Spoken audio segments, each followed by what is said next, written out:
Oppenheimer, a summer blockbuster? Well, that's what Hollywood is counting on to help jumpstart the in-theater viewing experience. I just got back from the theater, and let me tell you, this is a fantastic movie. Here's our This Date in History movie review of Oppenheimer. For movie buffs like myself, this is one of the most interesting opening weekends in recent history. The two competing blockbusters couldn't be more different. You have Barbie and Oppenheimer, or as the internet says want to call it, Barbenheimer. Well, I guess that's better than Bennifer. We got a bunch of messages the past month on whether we'd be discussing Oppenheimer. The movie was on our radar, but doing a movie review wasn't. But why not? We're still leaning into the channel, so here's our movie review. So let's begin with Cillian Murphy, the Irish-born actor who plays Oppenheimer. Now, I hesitate to call him a character actor because he's really kind of leading man handsome, but it doesn't have any memorable breakthrough roles, at least in my estimation. Whenever I see him in a good movie, such as Dunkirk or Inception or The Dark Knight, I'm always like, wait, I know that guy, where did I see him? He's got that kind of unique face where he's both handsome and forgettable at the exact same time.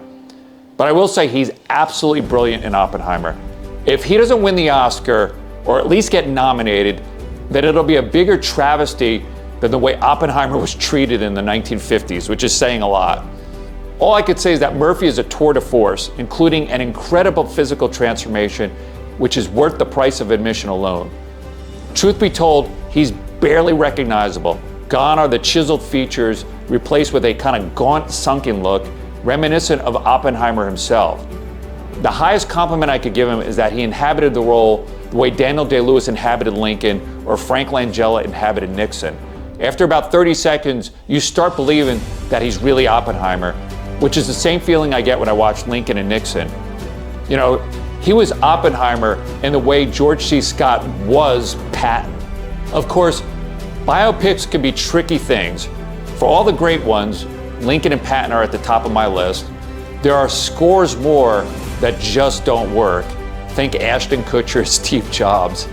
Biopics tend to underwhelm because the actors can rarely inhabit the brilliant men and women they're being asked to portray, at least not well enough for us to suspend disbelief for 2 hours. We usually have a pretty good understanding of the real people they're playing, whether it's Stephen Hawking, Marilyn Monroe, Freddie Mercury, and asking an actor, save the odd Daniel Day-Lewis or George C. Scott, to make us forget the original article is asking a lot.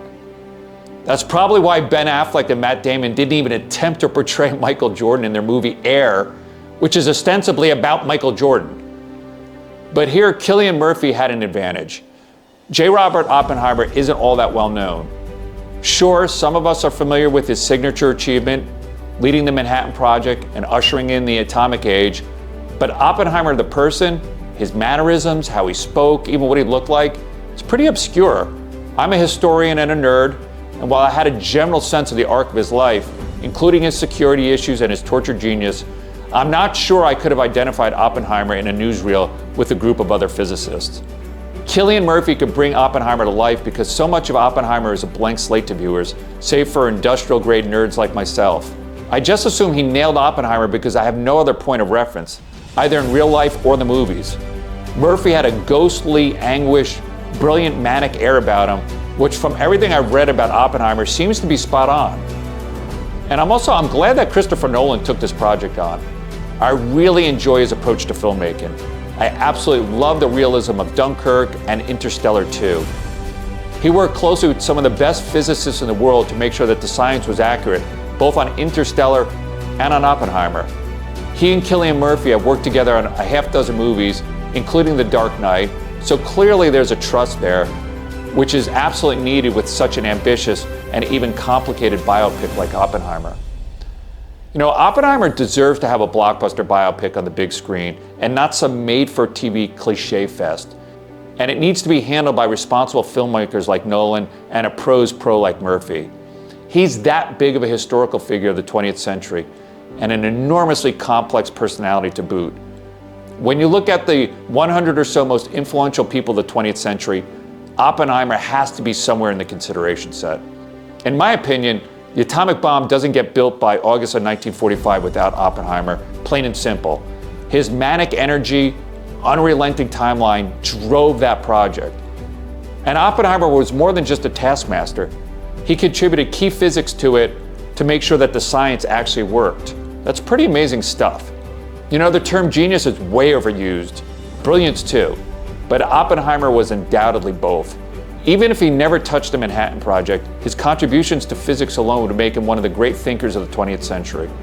I mean, this is a guy who taught himself ancient Sanskrit just so he could read Hindu texts without translation. Now that's genius. It's also a little madness, but it's definitely hardcore.